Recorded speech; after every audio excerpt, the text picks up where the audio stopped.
manage the cemeteries program for the state, and I am part of SHPO. I'm sorry I couldn't be with you in person today, but I'm on the road visiting other cemeteries. This is the next best thing, and I also get to bring the cemetery to you. So I'm standing today in what we call the Chinese Plat, and it was dedicated in 1919, and here is the dedication stone for it. This is one of the historic areas in Salt Lake City Cemetery that was where Chinese burials were congregated. We knew we wanted to do some work here in the 1919 Plat and involve the community, but we didn't really know where to start, but that's kind of where I came in. So the SHPO office has walked through this plat and GPS pointed every stone and has conducted a headstone assessment survey so we kind of know the state of it and what it may need. But all of the headstones are in Chinese, and most of us can't read that, as well as they don't really match the records that are at the office. So with the community, we worked on translating every stone, and that took quite a while, but we now have full translations. We know what this particular stone and this pinpoint, what it says in Chinese. The next step is me working with the office and taking those translations and trying to tie them to their records.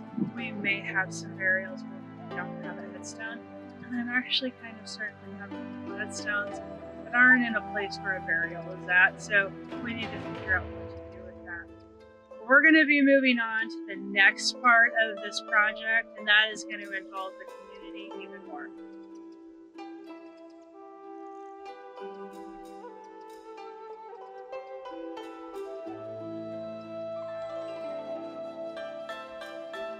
So one thing we discovered when the SHPO staff was doing the headstone assessment surveys was the original boundaries of the 1919 Plat, and we can see that through this concrete coping line.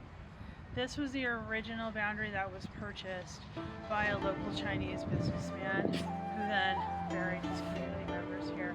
But over time, we have extended it a couple of different rows based on the headstones.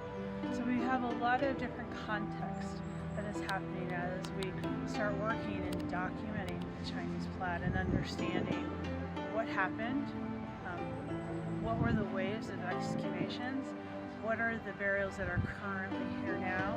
And those are the questions that we really want to answer as we reconstruct the history of the Chinese community as they were buried here in the Salt Lake City Cemetery. Some is their final resting place, some is temporary before they could be sent back home. Alright, so one of the next parts of this project is going to be dealing with the stability. And this is where the SHPO staff will really come in and try to stabilize what we have. If we look down here, we have some ground markers. These are sinking, some of them are overgrown. We want to make sure we can lift them up, get them back in line so that they're where they should be and they're not going to be lost to the grass growing over it. The other part is we have a lot of leaning, destabilized stones. If we look over on this eastern section, the ground movement has certainly done its work. And we have some monuments that are not level and not straight. Those can pose a safety hazard to anybody visiting, but especially if we want the community to come and do some hands-on work, we want to stabilize those first. So the SHPO crew will also come out and we'll get those straightened and fixed up so that everything is ready for the community's involvement.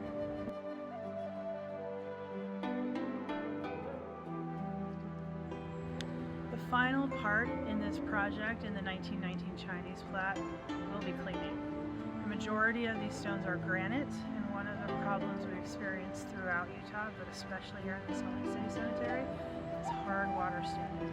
And you can see how that completely can make the stones illegible, because the calcium in our water bakes on these when they get so hot in our really hot summers, and it becomes streaky, it becomes white. We need to clean those off, give them a new face, get them back to looking like they did when they were originally set. And this is something we absolutely want to involve the community in when everything is stable and set back upright, we want to get you guys out here, hands-on, making these stones beautiful again so that they can weather for another 10, 20, 30 years and look good for everyone who comes to visit.